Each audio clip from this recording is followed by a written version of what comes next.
I had just come back from college and I was cleaning my room. I noticed that there was a lot of paper waste in there, so I decided to keep all that in a separate pile so that, it could be recycled. And I did that and I told my Mom, there's a lot of paper waste in my room. Can you recycle it? And then she said, What do you mean recycle? What does that mean? And then I said, Well, what do you do with all the paper waste and the plastic waste and the glass? And she said, Well, we just keep it in the same trash can and that's it. What do you mean recycle? Then I got shocked. I learned that recycling doesn't take place in Nepal.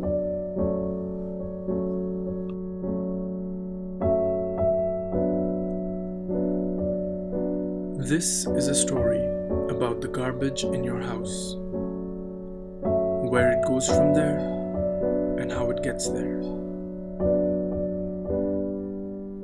Have you ever wondered about what happens to the chocolate wrapper in your trash can? You will now. The person who collects the garbage from your house wakes up before sunrise, goes to his assigned location, and starts blowing the whistle. The early birds rush at the sound of the whistle and get their garbage ready. He goes to each household, picks up the trash, and dumps it in his rickshaw. He then takes it to the truck where all the garbage from all the rickshaws are dumped. He has to make multiple trips to the same locality because there is only so much garbage that can fit in his rickshaw, and there is more garbage in each household than there needs to be. This truck then goes to a place called Nuakot, a few hours outside Kathmandu, where there is a massive landfill. The waste is dumped into the ground and later covered by sand.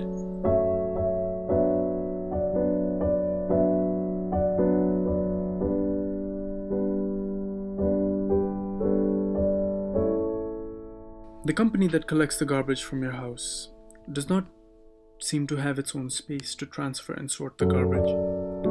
For this reason, the truck is parked on the side of the road while tens of rickshaws filled with garbage are brought to it.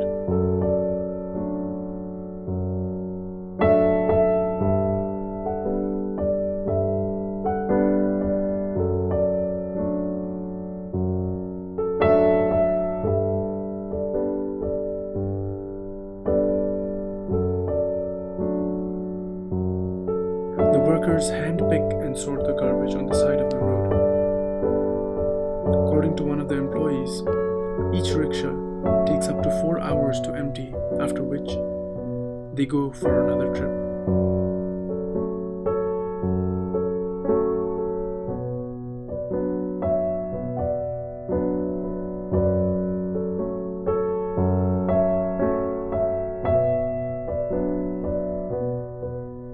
As you can see, plastic bags are treated as trash bags. The trash in those bags are not sorted, and neither are the plastic bags. This non-biodegradable waste is ignored and sent to the landfill with everything else, where it will remain for eternity. It was here that I saw for the first time what recycling looks like in Nepal.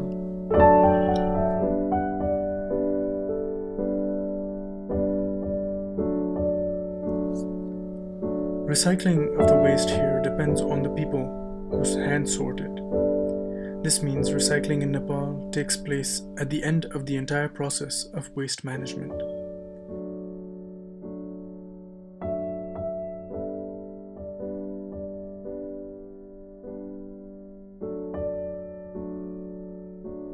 Some may separate the huge piles of paper,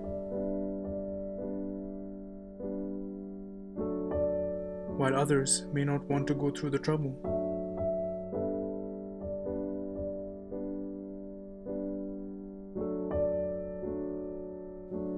I asked one of the employees what was going to happen with the paper that he collected. He said that it was going to be sold. Money is a great source of motivation. Waste management is not the only problem in Nepal. In my opinion, It starts with us, those who generate waste. There's garbage all over the streets. People even make use of the empty land that they find near their house as a dumping ground. We do not even sort the waste in our own homes. The pasta from last night is thrown in the same trash can with the empty bottle of Mountain Dew, class notes from 5 years ago, and the spoiled earphone.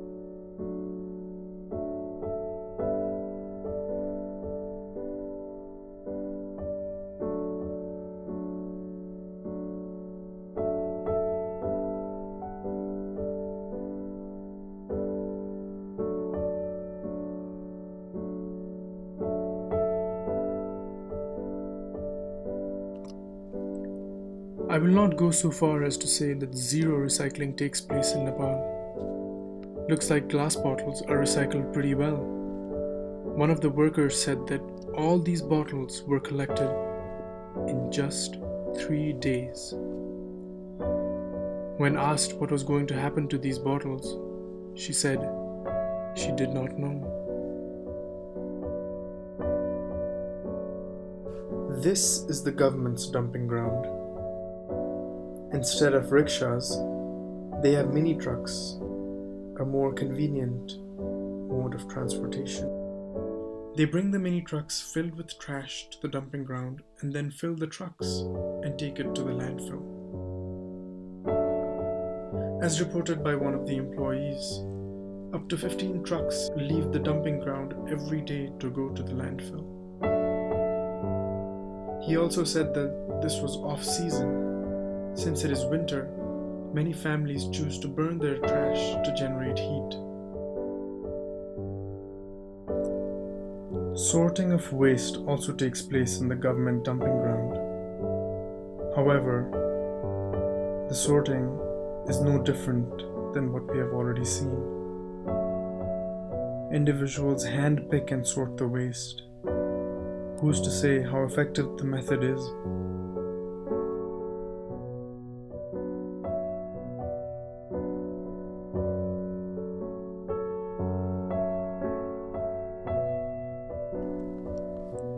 These dumping grounds act as home and a source of food for the stray dogs. There are thousands of stray dogs roaming around the streets of Kathmandu, and these numbers keep increasing.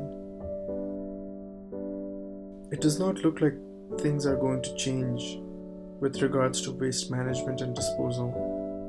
However, a change is necessary. The only question being, where does the change start? Does it start in the house? Or does it start with policy?